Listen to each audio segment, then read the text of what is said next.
धन्यवाद अध्यक्ष महोदय. अंतिम आठवडा प्रस्तावावर बोलण्यासाठी मी उभा आहे. माझ्या पालघर जिल्ह्यातील अनेक विषयांपैकी बुलेट ट्रेनच्या संदर्भामध्ये बुलेट ट्रेन, त्याचबरोबर मुंबई अहमदाबाद फ्रेट कॉरिडॉर यासारखे मोठे प्रकल्प जात आहेत आणि त्यामधून अनेक शेतकरी त्या ठिकाणी देशोधडीला लागलेले आहेत. त्यांच्या जमिनीच्या मोबदल्याच्या बदल्यात त्यांना मिळणारी रक्कम ही अनेक दलालांमार्फत त्या ठिकाणी लुटले गेल्याचे प्रकार या ठिकाणी निदर्शनास आलेले आहेत. माझी या निमित्ताने माननीय गृहमंत्री महोदयांना विनंती आहे की त्याची सखोल चौकशी व्हावी की खरोखर मोबदला त्या लोकांना मिळालेला आहे किंवा नाही.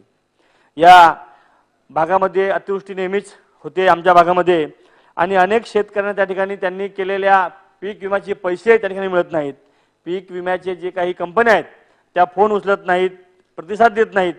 त्याच्यावर सुद्धा आपण त्या ठिकाणी कडक कारवाई करावी अशी या निमित्ताने मी कृषी मंत्री महोदय आपल्याला त्या ठिकाणी विनंती करतो. पालघर जिल्ह्यामध्येच गेल्या 8 दिवसापूर्वी घडलेली घटना, एका दुर्दैवी महिलेला त्या 2 बाळांना गमवावं लागलं. त्याचं रस्त्याचं कारण होतं मुख्य की रस्ता तिथे नव्हता. ॲम्ब्युलन्स 2 किलोमीटरपर्यंत गेली होती परंतु रस्ता नव्हता त्या ठिकाणी आणि त्यामुळं त्या ठिकाणी त्याच्या 2 जुळ्या मुलांना जीव गमवावा लागला.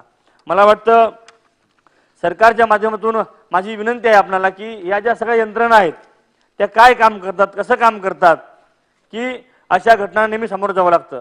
आरोग्याच्या दृष्टीने पालघर जिल्हा नेहमी चर्चेमध्ये येतो. कुपोषण, बालमृत्यू बद्दल नेहमीच या ठिकाणी पालघर जिल्ह्याबद्दल बोललं जातं.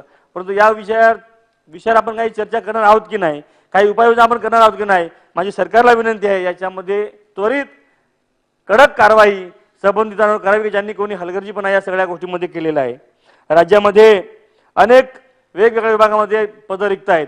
माझ्या पालघर जिल्ह्यामध्ये सुद्धा मंत्री महोदय त्या ठिकाणी अनेक पदं रिक्त आहेत. टीईटीच्या परीक्षा झाल्या मागील काळामध्ये परंतु अनेक त्या ठिकाणी पेशाची भरती झाली नाही. ती भरती आपण त्या ठिकाणी करावी. आदिवासी विकास विभागाच्या माध्यमातून आश्रम शाळेमध्ये सुद्धा अनेक पदं रिक्त आहेत. जवळपास 7,500 ते 8,000 लोक त्या ठिकाणी काम करत आहेत रोजंदारी तत्वावर. त्यांना सुद्धा या भरतीच्या माध्यमातून संधी देण्यात यावी अशी आग्रही मागणी या निमित्ताने मी शासनाला करतो.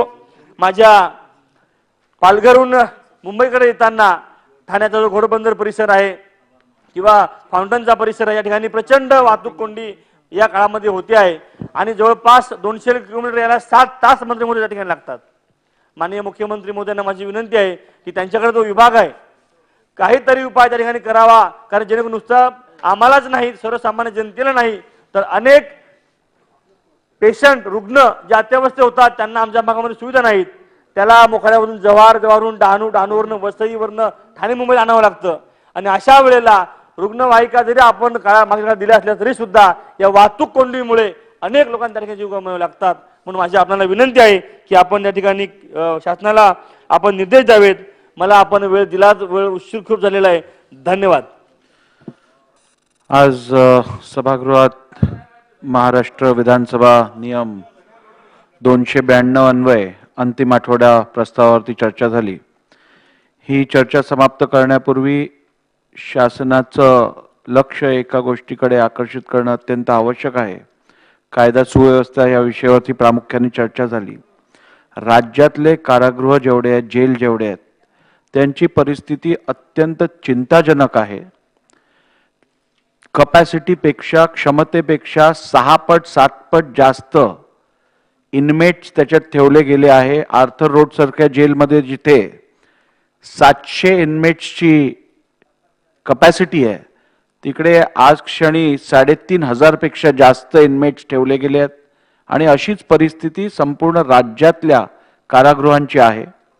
तिकडे असणाऱ्या साफसफाईचा अभाव, तिकडे असणाऱ्या जेवणाचा जो निकृष्ट दर्जा आहे, त्याचप्रमाणे तिकडे इनमेट्सना मिळणारी इतर सुविधा यात अत्यंत चिंताजनक असल्यामुळे शासनाने याकडे त्वरित लक्ष देण्याची गरज आहे.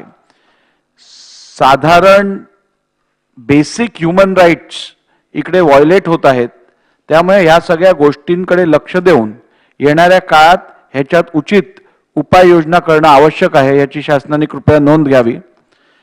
या प्रस्तावावरची चर्चा समाप्त झाली आहे असे मी घोषित करतो. सभागृहाची बैठक आता स्थगित होत आहे. गुरुवार दिनांक 25 ऑगस्ट 2022 रोजी सकाळी 9 ते 10:30 वाजता सभागृहाची विशेष बैठक भरेल. सकाळी 9 ते 10 वाजेपर्यंत लक्षवेधी सूचना व सकाळी 10 ते 10:30 वाजेपर्यंत अल्पकालीन चर्चा घेण्यात येईल. सभागृहाची नियमित बैठक सकाळी 12 वाजता सुरू होईल.